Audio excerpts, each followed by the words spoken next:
So now, at what point, I want to know your first point doing creator-owned comic books. I want to switch gears a little bit and talk about you, because I know, artist is a big part of what you do, but it's not all you do. You also have a great mind to you, and you also have a great ability to create characters and create worlds. What was something that, what was your first kind of thing where I'm like, okay, I'm going to do that? I'm not talking about, like, 7th grade Mike. I'm talking about, adult Mike, professional comic book creator Well, professionally, I've always sort of come up with ideas. My wife will tell you how sick she is of, hey, I got another one. Hey, I got to tell you, one of my personal favorites comics of yours, I think you know this. You know what I'm going to say. No. Bless This Mess. Oh. Yeah. It's an amazing little webcomic you do about you and the family. Yeah, I haven't done that for a year, man. Yeah, but it was one of those comic books that you read and you instantly are like, okay, like I'm part of this family. You feel the closeness that the family has, and it's something that's really beautiful. Oh, thank you. Yeah, that was fun. I wish I had time for that. It was syndicated in Scandinavia. Oh, really?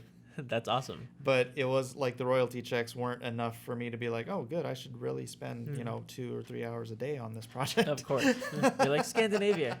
A little bit more. We needed. I did need a little more. It's a big investment. Yeah, it's a big time crunch to make artwork like that. Although my kids love it, so maybe I'll squirt a few more out. So they give me plenty of material to work with. I'm sure they do.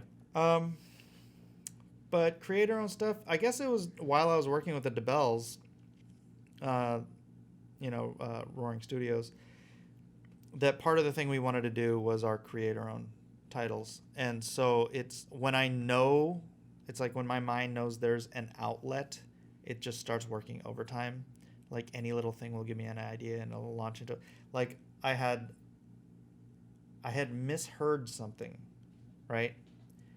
I think I misheard 6-String Samurai as 6-Gun Samurai, and I'm like, 6-Gun Samurai. That is a perfect title for a book. So I wrote an entire, story, and then I hired another guy, Sean Jordan, to help just flesh it out because I was just busy. I didn't want to write everything myself.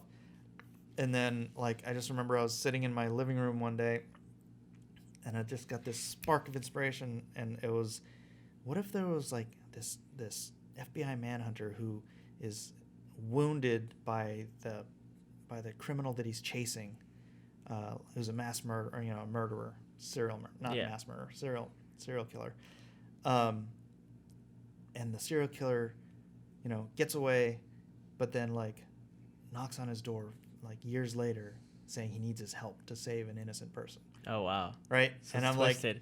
And it's this little idea pops into my head, and I call an artist friend I know, and I pitch him just that line. He's like, "That's awesome, let's do it." So I sat down and I just wrote "Deal with the Devil" out, and that book right there, just from the pitch and the simple concept, and the comic book itself. The first con I took that to, a writer, David Tishman, comes up and he's looking at he's always looking for properties because he writes for Hollywood. He had a first look deal with MTV at the time, and he grabs the Deal with the Devil, and I told him what it was. He's like, oh, okay, cool, and he goes home.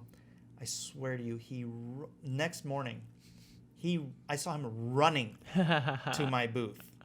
I love it. As soon as the doors open, because he didn't want anyone else to get the rights to this story. He was like, I need it now. We're gonna go take this to MTV. We're gonna take it to wherever. Yeah. So it was at MTV, and then it was at Lionsgate. I actually got it optioned at Lionsgate.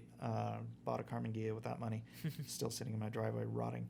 I should fix it up. I will someday. Anyways, and then after Lionsgate, there was this really weird thing because Lionsgate used to have this reputation for doing everything they option. Options don't happen anymore. No, yeah. Everything gets optioned, and now an announcement for something getting optioned is like, okay, we'll see if this ever actually happens. Yeah, but it's like they don't want to spend the money anymore. They'll option something to get it off the table. Mm-hmm. But Lionsgate had this reputation. I think about 95% of the things they actually paid money to option, they would make into films. Wow.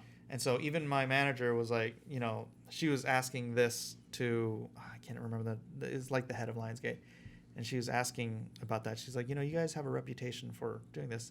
And she's like, Lisa, this movie's getting made. And so we were all like, woo, woo, woo. And but then there was this, I can't remember his name. It's Carl Iger. That might be it. But there was a guy who was trying to do a hostile takeover of Lionsgate, which happened to be during my. And so, out of self-preservation, Lionsgate jettisoned everything that wasn't already in production, Oh wow. like the first time, and mine was in there with that, and but then multiple production companies knew that it was free and wanted it. So Kevin Spacey's production company wanted it, and then the one we ended up going with was Broken Road, and Broken Road has had it forever, like ever since. This whole thing has been about a 10-year process. Oh wow. Development hell, right? It's got a screenplay, it's got a director. They're shopping it out to talent right now. Who knows if it'll ever happen? But that's the process. That's Hollywood. So you have to just enjoy the process. It's funny because the guy Sean from Broken Road. Yeah. When I talk to him or he emails me, he's like, man, Mike, you're so patient. I want to thank you for being so patient. I'm like, and I don't say it, but I'm like, well, that's because I never expect this to happen. Yeah. You're like, if it happens, great, but if it doesn't, then that's okay too. It's this weird Hollywood thing I learned from Don Johnson in the 80s, because people were like, well, how do you deal with disappointment in Hollywood? And he's like, I never expect anything to happen. He's like, that's the only attitude you can have in Hollywood. Absolutely. It's like, because it's a very weird thing. It's like, hurry up and wait. It's like, we need this from you yesterday. And then you're like, here it is. And they're like, oh, cool. We'll let you know in 6 months if anything happens. And then 6 months later, you're like, what happened? They're like, oh, you're still around? We forgot you existed. Yeah. So I think that's the process with optioning and creating, like, at least, because things take time. There's so many moving parts. It's like, it feels like you're putting together a constantly moving puzzle. It's like, okay, cool. We have this director attached. No one move. No. Okay. Are we okay? Okay. We have the screenwriter attached. Okay. No one. Oh, the director dropped out. Yeah. Okay. It's the process. You have to kind of just. I will say one saving grace. I did not go with Kevin Spacey's company. That is probably the right call right now.